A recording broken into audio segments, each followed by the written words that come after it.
Oh, we can record. Oh, he's recording. Om Namo Bhagavate Vasudevaya. Om Namo Bhagavate Vasudevaya. Om Namo Bhagavate Vasudevaya. Om Namo Bhagavate Vasudevaya. Om Namo Bhagavate Vasudevaya. Om Namo Bhagavate Vasudevaya. Narayana Namaskritya Naram Chaiva Narottamam Devim Saraswatim Vyasam Tato Jayat Udirayat. Before reciting the Srimad Bhagavatam, which is a very means of conquest, one should offer obeisances, or respectful obeisances unto Narayan, and to Narayan, which is a supermost human being, and to Mother Saraswati, the goddess of learning, and unto the author, Srila Vyasadeva. And today we are reading from the second canto, entitled The Cosmic Manifestation. And we are on chapter 7. It's called Scheduled Incarnation. And we will read from text 6. So 276, Srimad Bhagavatam 276.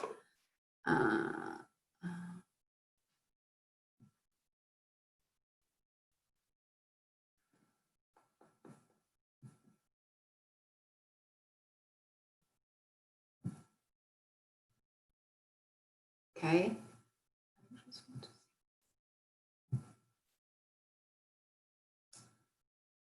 Dharmasya Daksha Duhitari Ajanishta Murtyam Narayana Nara Iti Swatapa Wabhava Dritsva Atmana Bhagavata Niyama Avalopam Devya Tu Ananga Pitanam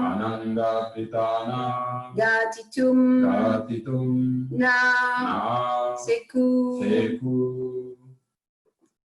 Dharmasya Daksha Duitarya Janista Murtyam Dharmasya Daksha Duhitaya Janistamurtyam Narayano Narayita Swata Prabhavam Narayano Narayiti Svatapa Prabhava Trisvatmano Bhagavatu Niyamavalopam Drishvatmano Bhagavato Niyamavalopam Devyastu Ananga Pitana Gatitum Nasheku Devyastvanganga Pritana Gatitum Naseku Dhamasya Daksha Duitarya Janistamritum Dharmasya Daksha Duhitara Janishtamurtyam Dhamasya Daksha Duitarya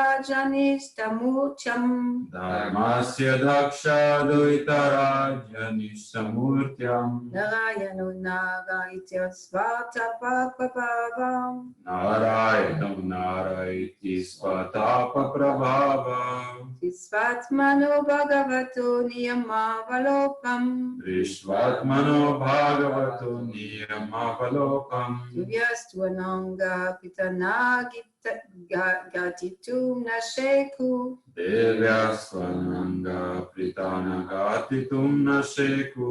Dhammaja daksha duitarya janishtamucham. Dharmasya Daksha Duitara Janishtamurtyam. Narayano Nara iti svatapa prabhava.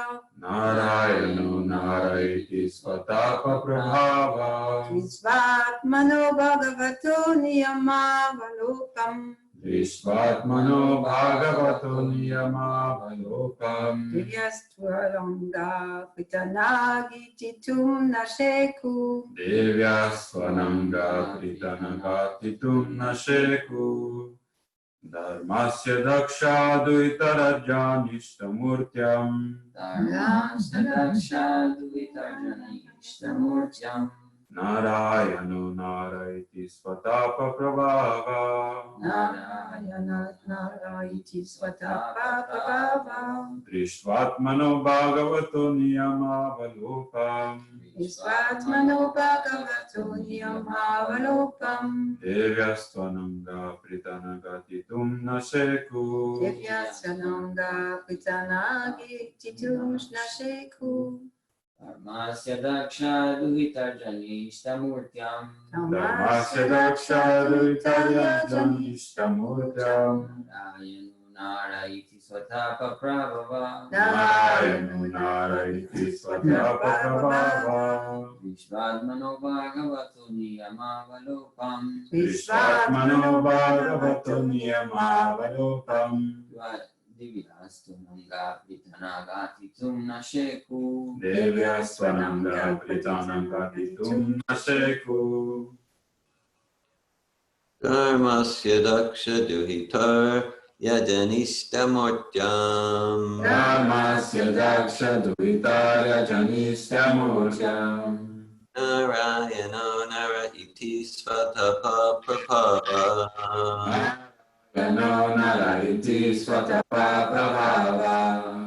Vishvatmano Bhagavato Niyamavalokam. Vishvatmano Bhagavato Niyamavalokam.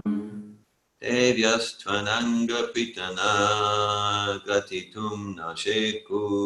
Devyasvananga Pritana Gatitum Nasheku.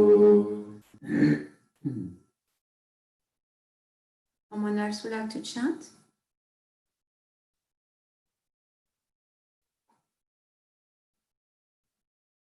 Word for word.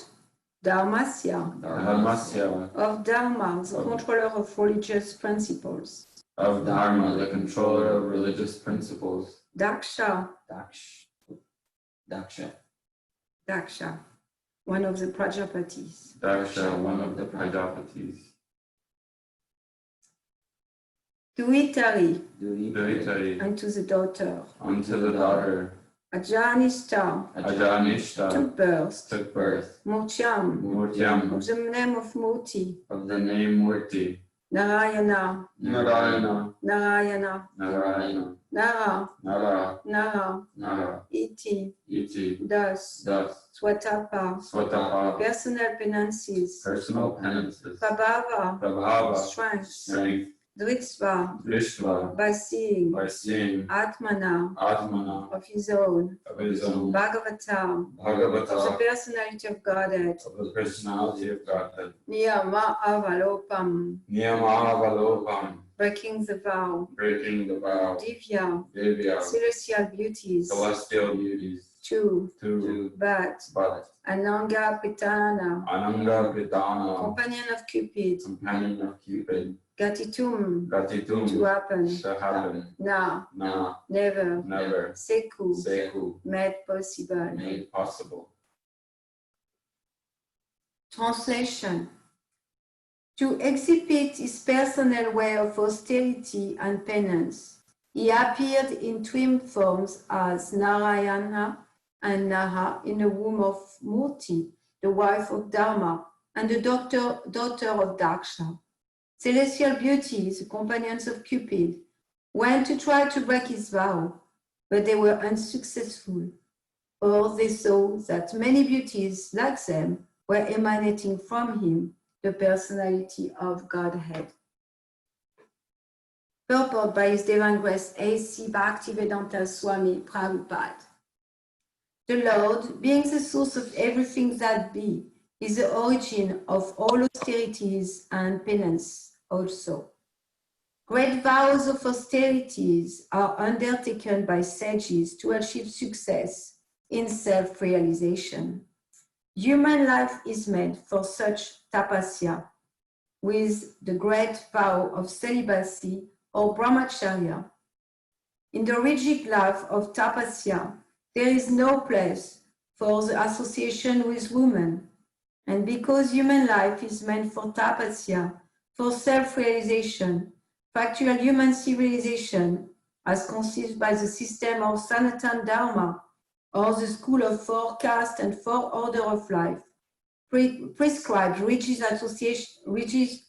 disassociation from women in 3 stages of life. In the order of gradual cultural development, one's life may be divided into 4 divisions: celibacy, household life, retirement, and renunciation. During the first stage of life, up to 25 years of age, a man may be trained as a brahmachari under the guidance of a bona fide spiritual master, just to understand that woman is a real binding force in material existence. If one wants to get freedom from the material bondage of conditional life, he must get free from the attraction for the form of woman. Woman, or the fair sex, is the enchanting principle for the living entities, and the male form, especially the human being, is meant for self-realization. The whole world is moving under the spell of womanly attraction, and as soon as a man becomes united with a woman, he at once becomes a victim of material bondage under the tight knot. The desire for lording it over the material world under the intoxication of a false sense of lordship, especially begin just after the man's unification with a woman. The desires for acquiring a house, possessing land, having children, and becoming prominent in society, the affection for community and the place of birth, and the hankering for wealth, which are all like phantasmagorias or illusion dreams, encumber a human being, and is thus impeded in his progress towards self-realization, the real aim of life.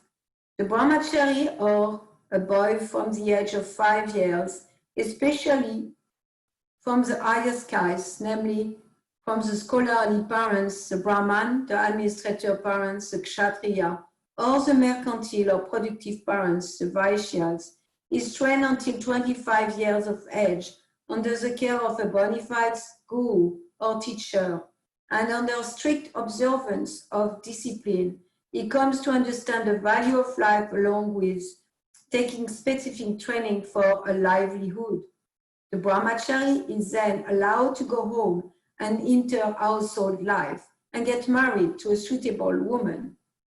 But there are many brahmacharis who do not go home to become householders, but continue the life of Naistika brahmacharis without any connection with women. They accept the order of sannyasa or the renounced order of life, knowing well that combination with women is an unnecessary burden that checks self-realization. Since sex desire is very strong at a certain stage of life, the guru may allow the brahmachari to marry. This license is given to a brahmachari who is untenable to continue the way of Naistiki brahmacharya, and such discrimination are possible for the bona fide guru. A program of so-called family planning is needed.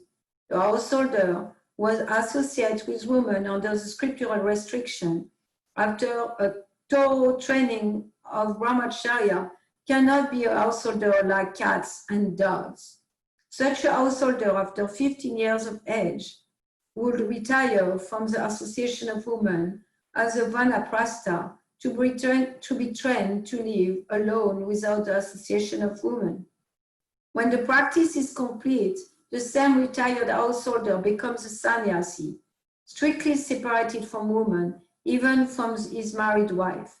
Studying the whole scheme of disassociation with women, it appears that a woman is a stumbling block for self-realization, and the Lord appeared as Narayan to teach the principle of womanly disassociation with a vow in life. The demigod, being envious of the austere life of the rigid brahmachari, will try to cause them to break their vows by dispatching soldiers of Cupid. But in the case of the Lord, it became an unsuccessful attempt when the celestial beauties saw that the Lord can produce innumerable such beauties by this mystic internal potency, and that there was consequently no need to be attracted by others externally. There is a common proverb that a confectioner is never attracted by sweet meats.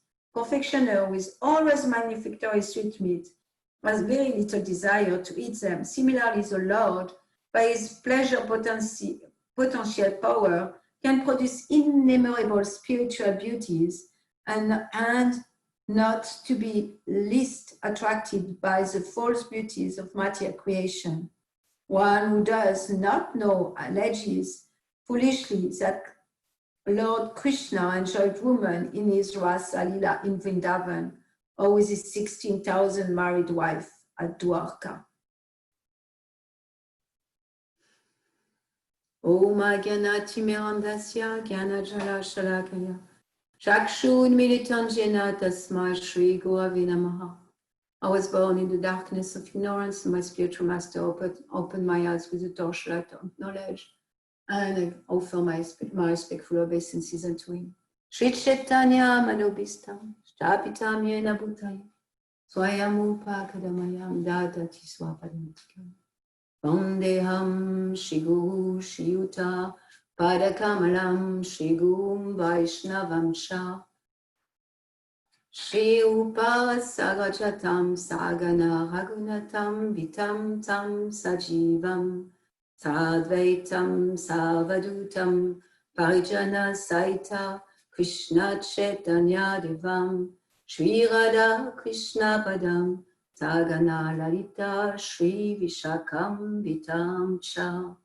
He Krishna Karuna Sindhu Dinabandhu Jagatpati Gopesha Gopika Kanta Radha Kanta Namostute Tapta Kamshana Gourangi Radhe Vrindavaneshwari Vishavanu Sute Devi Pranamami Hari Priye Vanshakalpatarubhyacha Kripa Sindhubhya Evacha Patitanam Pavanebhyo Vaishnavebhyo Namo Namaha.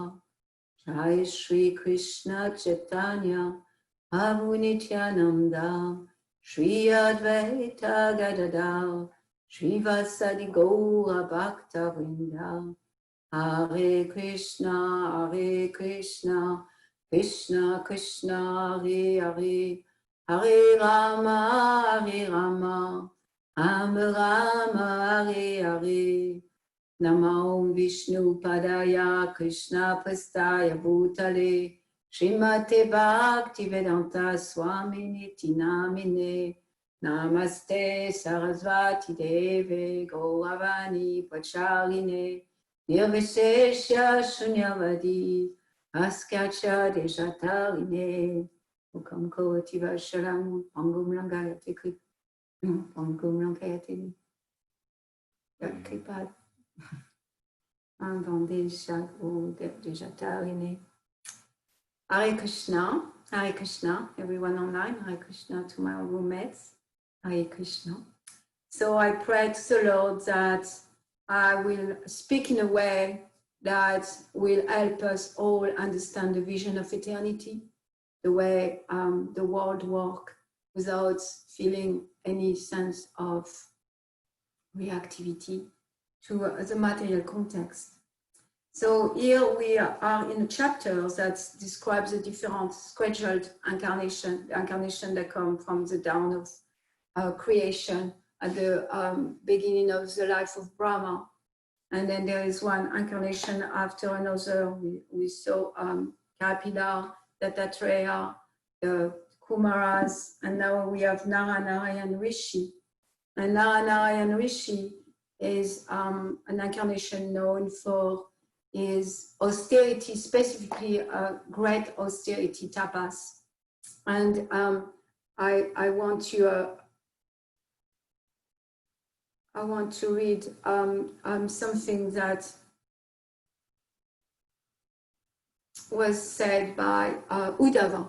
Uddhava was speaking with Vidura, and then part of he wanted to go to see Narayan Rishi, and he said, "Let me offer my respectful obeisances unto Narayan, the best of all saintly persons, the supreme personality of Godhead. He is the most self-controlled and self-realized. He is free from false prestige, and is the asset of persons who have no material possession. He is the spiritual master of all Paramamsa, who are the most exalted human beings, and he is the master of all self-realized. Let me offer repeated obeisances at his lotus feet." So Narayan Rishi is an incarnation of the Lord who specially came to support our austerity.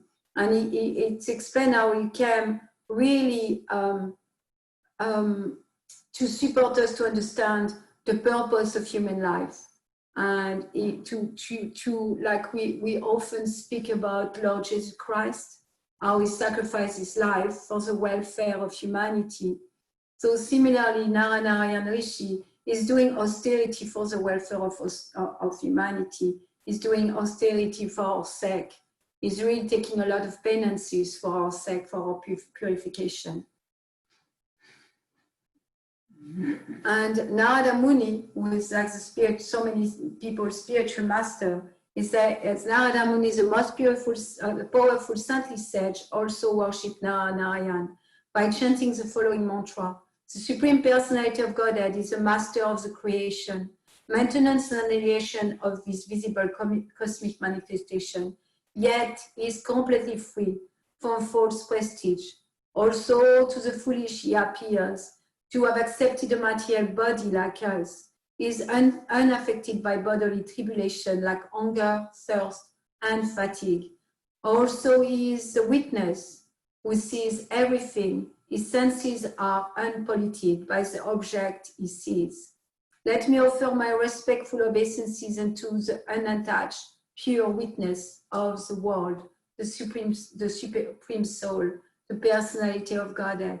So Narayan Rishi is in the Himalayan mountain, is visible in Badarik Aksham. That's where he stays. So he's still there, and he's still performing austerity and penance for our well-being. And Uddhava continued, "My dear Vidura, now that I am mad for want of the pleasure of seeing him," the Supreme Personality of Godhead, Uddhava was really associating intimately with Krishna. So now that Krishna left the planet, Uddhava is lamenting and he wants to see him again. And just to mitigate this, I am now proceeding to Badarikaksham in the Himalayas for association, as I have been instructed by him. There, Prabhupada's purport said, there in Badarikaksham, the personality of Godhead, in his incarnation as a sage is, Narayan, has been undergoing great penance since time immemorial for the welfare of all amiable living entities. So that's for our welfare, and the Lord is compassionate, and he comes in so many forms to help us free ourselves from the bondage of material life and understanding the purpose of life, of the material creation, being for self-realization. There is no other purpose than self-realization to the whole cosmic manifestation. And Narayan Rishi, he wants to help those who want to help themselves, those who are really sincere to help themselves.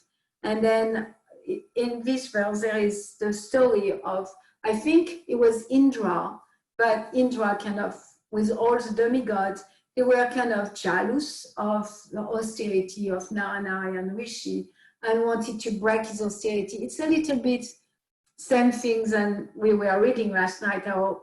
We had dear Govinda was, David was doing some reading from the 10th canto, chapter 13, the Brahma, Vimoha and Lila, where Lord Brahma is kind of becoming puffed up and he wants to jinx Krishna's power, and then Krishna is master of all mystic, and that boomerang against Brahma, and you realize, oh, he's so much more powerful than me. And it's explained that the power of Brahma is like the power of a glowworm in the middle of the day, meaning in the middle of the night we can see a glowworm very easily because he flashes and it's tall dark around.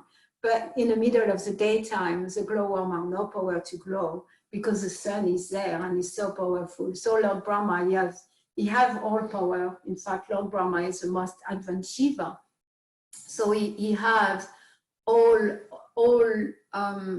qualities that are given to Jiva's soul, like us, in full, you know, as much as he can have them.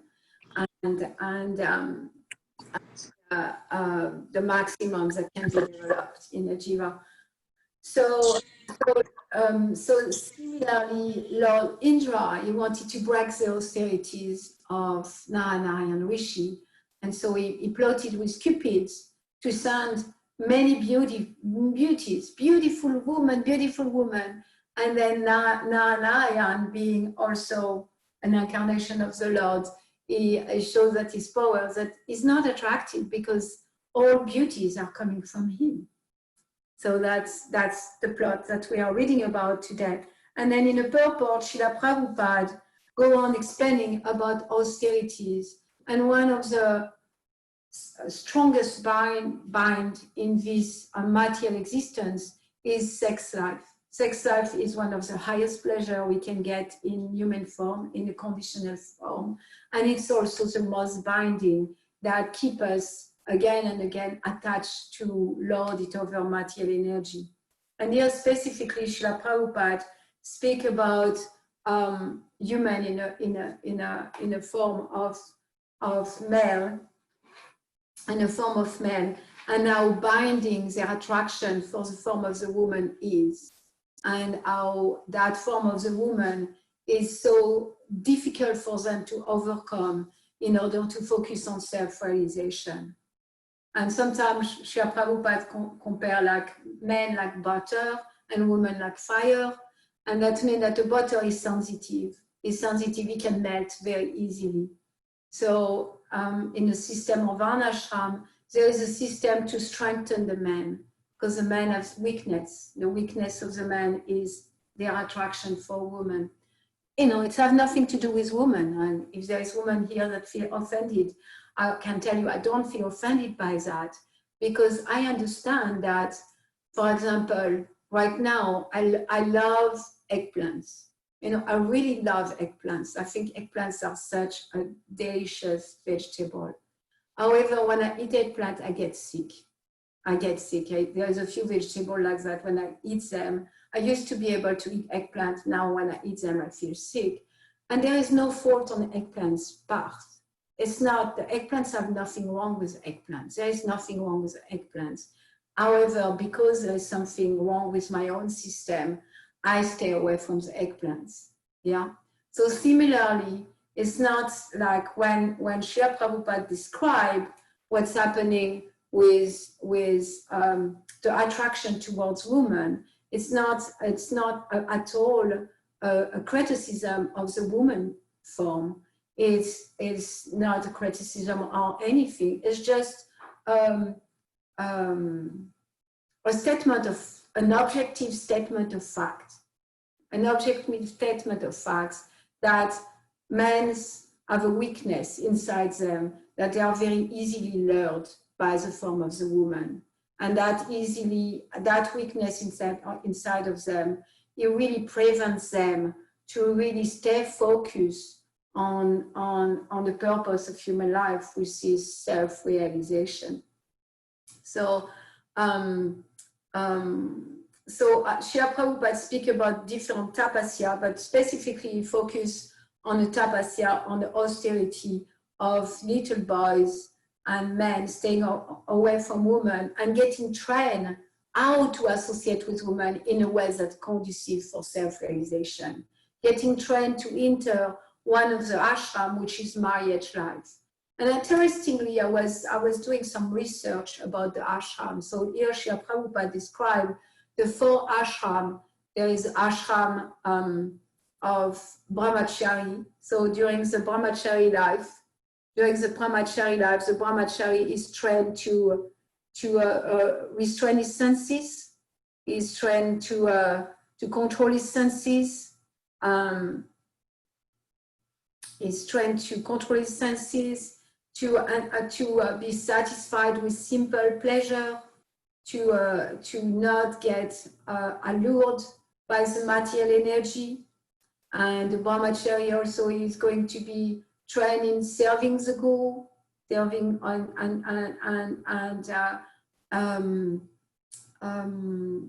to humble himself in front of the guru. And that's really an important principle, the humility. Humility is a principle that protects us also from the onslaught of the material energy. And then the brahmachari will hear and study the Veda and really becoming fixed that I want success in this material life. I want success in this lifetime. I don't want to be entangled. I don't want repeated birth and death. And to step out of repeated birth and death, because birth is painful. To enter the womb of a woman, to be like squished for 9 months, to be beaten, and then to come out on a little hole, like to come out of a woman. This is really so much suffering to be stuck for months, not being able. So the soul is degraded in that form of a larva. So to not take birth and to not go to the pain of death. Death is very painful. Death, at the time of death, all the organs of the body shut down. So there is so much suffering in death. And then also there is suffering in old age and disease. So when we understand the intrinsic suffering of birth, death, old age, and disease, then we become fixed. I know what I want. I want freedom from birth and death. I want to fulfill the purpose of human life. I want to understand my constitutional position. I want to go back to understand who I am. And then so in an early stage of life, one is supported to learn humility, discipline, simplicity, and purity of thought, cleanliness, soft-heartedness, and so on. So that's our first stage of life. And then one enters the Grihastha ashram. And what's interesting in what Srila Prabhupada says is that there is only one ashram where there is association between men and women. You know, there's only one ashram, it's the Grihastha ashram. And he explained how for 3 of the ashram, there is brahmachari training, but one of the ashram that doesn't have brahmachari ashram is Shudra. And interestingly, in Kali Yoga, also it is said that everyone is Shudra. So everyone, like most people, don't get the brahmachari training. And in fact, for a Shudra, the only ashram, and ashram means a place of spiritual shelter. Ashram means a place of self-realization. So for Shudra, which is most people in Kali Yoga, is the only place of shelter, the only place for self-realization is the Grihastha ashram. So I found that very interesting because it really meets us where we are at. And it says also that there is only one ashram for Shudras. So let's say we come from that place that everyone is a Shudra, which is, it's reality. It's very rare to find someone who was trained in simplicity, austerity, and studies the Veda during their young age. So let's look at that the Grihastha ashram is the only ashram for Shudra. And that means that's our only hope from that place of being born in Kali Yoga and even more in a Western society is through Grihastha ashram, because that's the only ashram that exists for Shudras. And in my profession as coach, I'm coaching a lot of couples. Right now I'm coaching 4 couples, just, like this period of my coaching. And I can see that. I can see how the Grihastha ashram is so conducive for self-realization. Recently, I started to do coaching with a couple, and the male,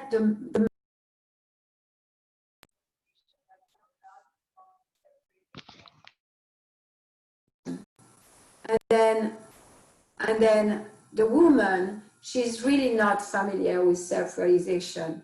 She has an approach to life until she met her now boyfriend. Her approach to life was very materialism, and anything spiritual was like useless waste of time from her perspective. And I can see that through their relationship and through working on their relationship, she's becoming open. She's naturally becoming open to self-realization. She's naturally becoming open to a different dimension of life, which is not about materialistic success. She's becoming open to that perspective.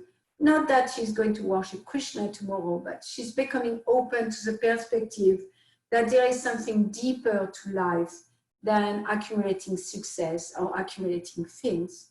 So through that experience and so many other experiences in coaching, I'm convinced that this is the most conducive ashram for self-realization in Kali Yoga, because most human beings in Kali Yoga don't get a brahmachari ashram. And then usually if there is no brahmachari ashram, there is no vanaprastha or sannyas either. Like only the kshatriya are going to go to the vanaprastha, and it's in a Vedic system, only the Brahmin go to the 4 ashram. So that's a Vedic system, that's the way it's organized. Now I like to read a story because it's a folk tale from India, and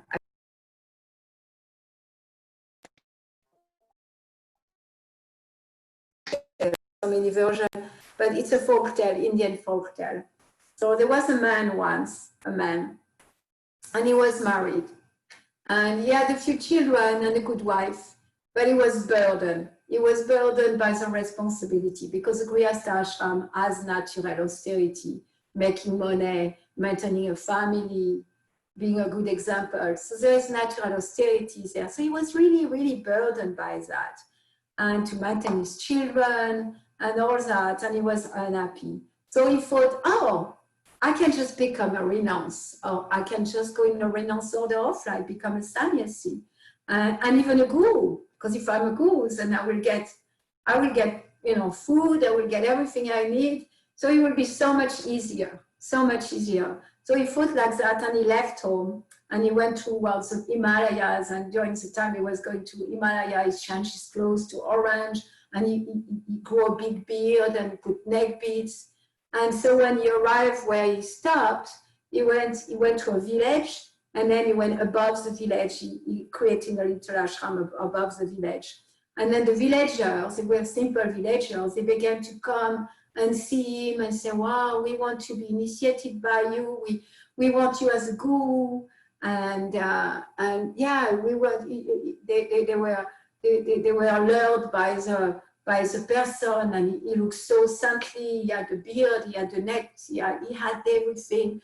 So, and at the same time, my sense is that some of those villagers, they were clever. And so they say, well, what do you need? And the guru say, oh, I don't need anything. And then they are insisting, they say, what do you need? They say, well, in fact, there is some things that really bother me. There is some things that really bother me is that, I have some trouble.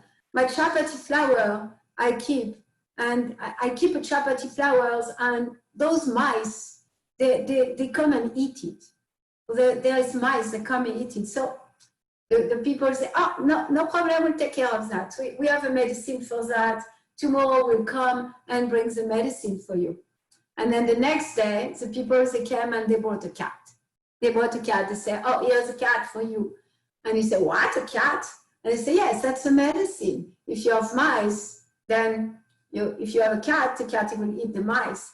But the cat, all he did is meow, meow, meow. And so the sannyasi, the so-called sannyasi, he had to go down to the village and then beg to get to get some money, to get milk to feed the cat. And so he was thinking, well, it's taking so much of my time. I cannot do my puja. I cannot do my meditation. I need to go to the village and beg and get milk for the cows. And so he began to complain to the people again. And the people said, oh, well, no problem. And the next day they bought a cow. And then they bought a cow. And then when the cat was satisfied with milk, then he will really kill the mice. And then the man had the cow, and then he had to milk the cow, and then he had to feed the cow, and he was taking so much of his time that he couldn't do his puja and his meditation. So when the villager came back, because they left for a few days, they said, oh, he doesn't need us. The guru doesn't need us. So they left for a few days. When they came back, he was really angry. He was saying, what did you do to me? Look, now I don't have any time to do anything. I need to take care of the cow. I need to milk the cow. And then the villager said, why don't you get a wife? And then the sannyas, he called back his wife. So all that to say that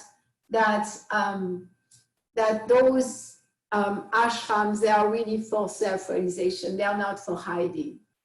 And there's a lot of things I wanted to share, but I'm going to go back to tapasya, the principle of tapasya. So when Lord Brahma was born, he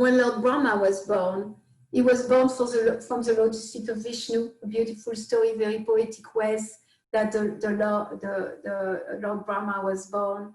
The first being in our universe was born. And what he did at first, he was alone, it was all dark. And so he went back inside the water of the lotus stem. And then there he heard a voice that said tapa. Tapa means austerity, penance and austerity. So he said, when Lord Brahma was perplexed about how to construct the material manifestation in the universe, he went down within the water to find out that means.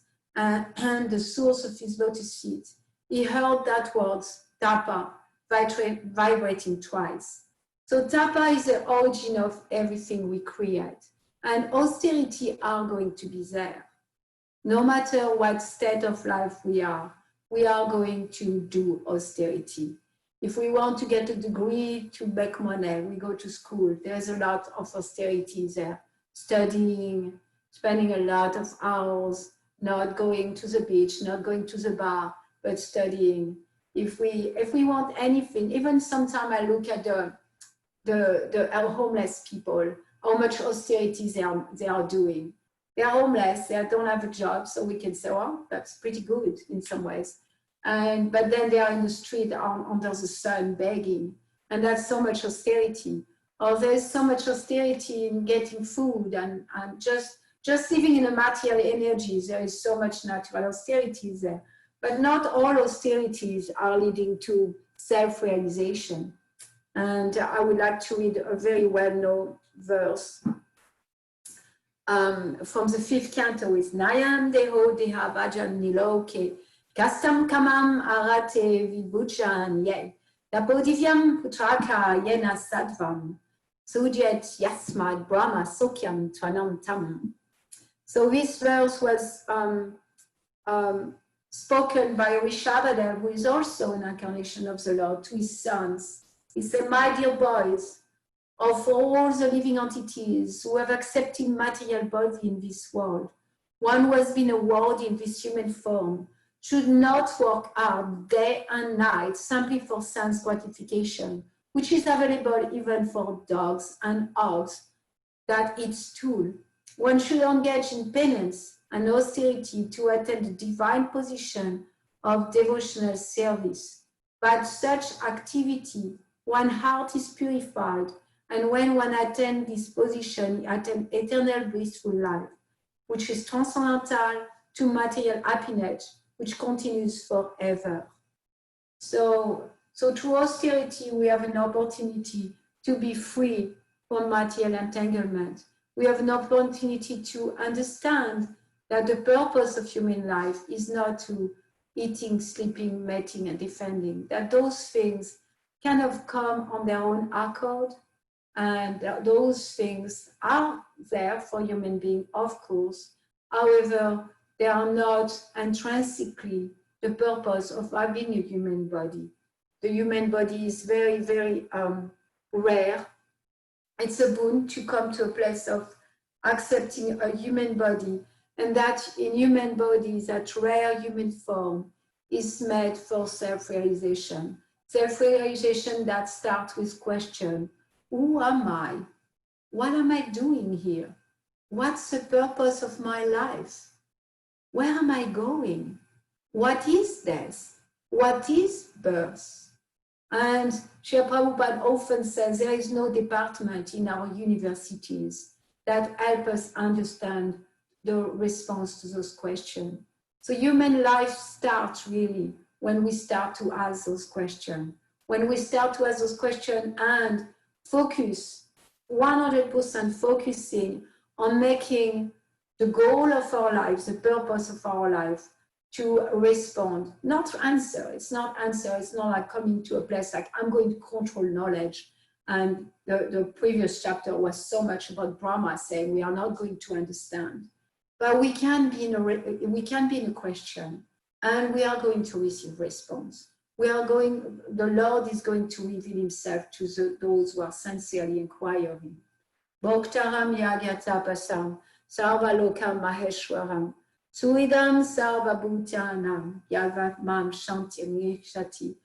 The Lord at the end of the 5th chapter with the title Karma Yoga and Krishna Consciousness in the Bhagavad Gita said, the sages knowing me as the ultimate purpose of all sacrifices and austerity, the Supreme Lord of all planet and the Lord, and the benefactor and well-wisher of all living entity, attain peace from the pang of material miseries.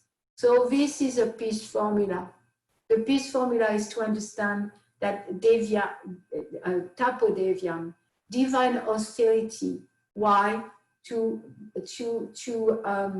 satisfy the Lord.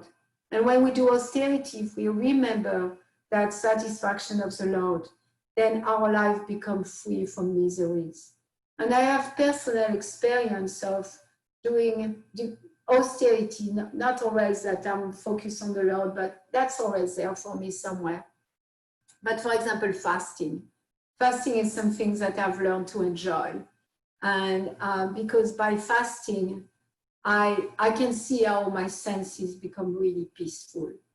I can also experience freedom, because our fear and anxiety are so much driven by maybe an instinct inside of us about not having food, a fear, a deep-seated fear, maybe that we carry life after life after life, even from, like time immemorial, going through so many species of lives, that intrinsic fear to the material being. And when I do fast for many days, then I feel that sense of freedom, that sense of like, yeah, I don't need anything. I don't need anything. I'm complete here. And through those austerity, you really understand the life, the benefactor, and my friend, my dear friend, Suridam Sarva Bhutanam. that Suridam is like the friend and the benefactor of all living beings, that we can offer all austerity to him. And I wanted to say one more thing, is that it says that austerity is the wealth of the Brahmanas. So we are all born Shudra, however, through our activities, to the qualities in our souls that we develop, we can develop Brahmanical qualities. We can elevate ourselves to the mode of goodness through austerities. Austerities means really learning to separate the senses from the object of the senses,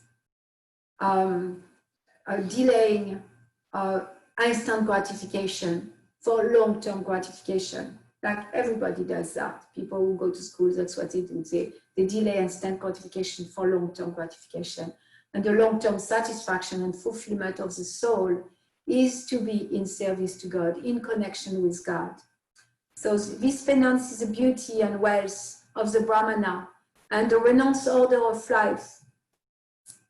According to Bhagavad philosophy, every human being is made simply for this tapa and no other business, because by penances only can one realize his self, and self-realization, not sense gratification, is a business of human life. This tapa of penance was begun from the very beginning of the creation, and it was first adopted by the Supreme Spiritual Master, Lord Brahma.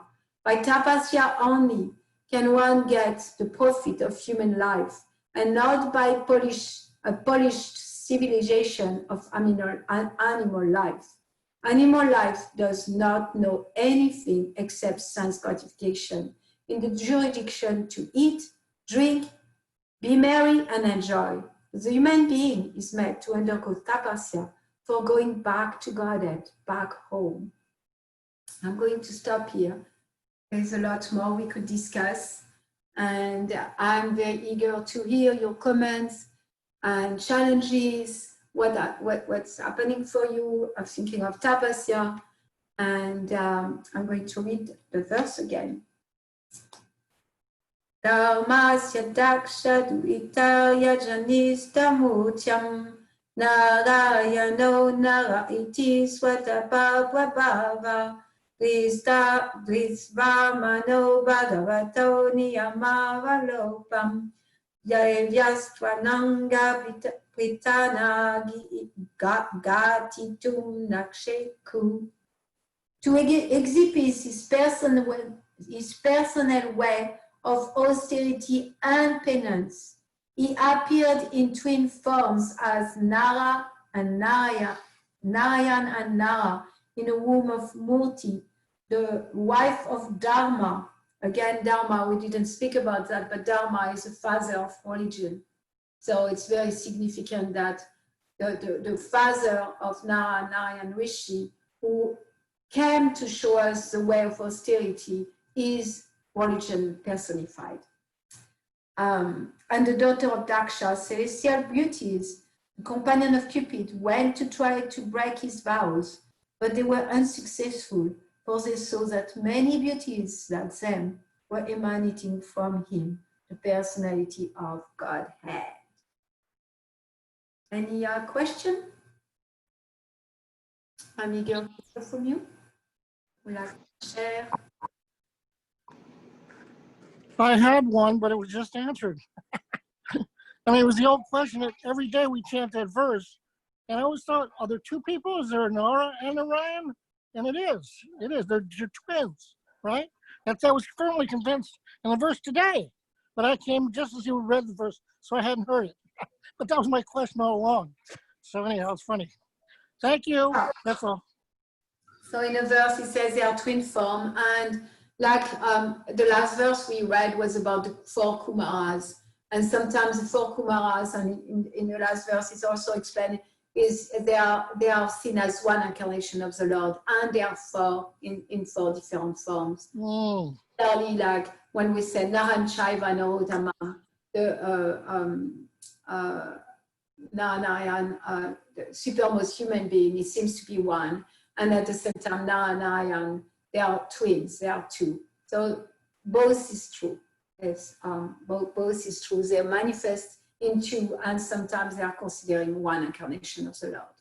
Like four Kumara are four, and sometimes they are considered the Kumara, one incarnation of the Lord. Huh, thank you, thank you. My pleasure. Anything else? There's so much more I wanted to share with you. Anything else? Any other sharing?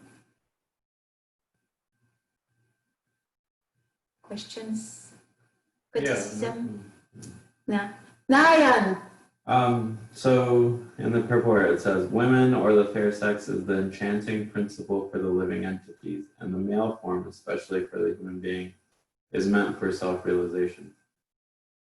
So, like, my understanding is here, Prabhupada is saying explicitly that the male form is meant for self-realization. So, does he speak about, like, what the female form is for? Well, okay, so I think there is also, thank you for your question, like the male and the female form in that form. What I understand is that, okay, part of the purport where Prabhupada really speak about the male form, and then that part of the purport, the way I understand is that the principle of male and female form, like for example, it says that we are all female, and the principle behind that is that the female is enjoyed, and the male is the principle of enjoyment. And so that's why I understand here in that part of the purpose where the concept of female is a concept of the object of enjoyment, and the male is the enjoyer. And sometimes Srila Prabhupada, when he speaks with his disciple, and even in different places where he speaks, of course, like the principle of enjoyment and enjoyer is present in both male and female, is both in men and women. So, for example, if a woman is in the spirit of enjoyment, then the female for her will be the male form. Yes? And Srila Prabhupada explains that in different places where it's really about the principle of enjoyment and enjoyer that we are looking at here. And in this verse, specifically, Srila Prabhupada's focus on the process of the male figure, the male body, because we are all spirit soul, and as spirit soul, we are all female. We are meant to be enjoyed. And to really take that position of meant to be enjoyed is freedom too, because what really creates bondage and entanglement, attachment, is our desire to lord it over material nature, to enjoy. As long as we want to enjoy in any shape and form, then we are going to entangle ourselves. So if a woman wants to enjoy a man, then that principle of enjoyer and enjoy is the same. So in that situation, the enjoyer, or the what we will say the male propensity, will be the woman, and then the object of the senses is going to be the male. That's how I understand it. It's like the principle of those attraction and the principle of what's male and what's female. And Srila Prabhupada said we're all female. And so if we take that position as all female and like to be enjoyed and not be the enjoyer, this is complete liberation. We are finished. We are done. We are in a place of associating with Krishna directly, because we accept him as the supreme male, the supreme enjoyer. Yeah.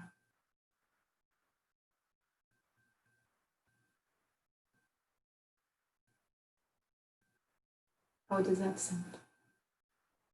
Yeah, that's a great response. Cool.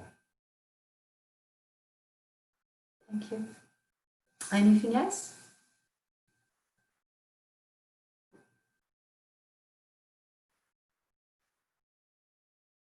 Narayan Rishi ki jai, Srila Prabhupada ki jai, Srimad Bhagavatam ki jai, Gantaraj Srimad Bhagavatam ki jai.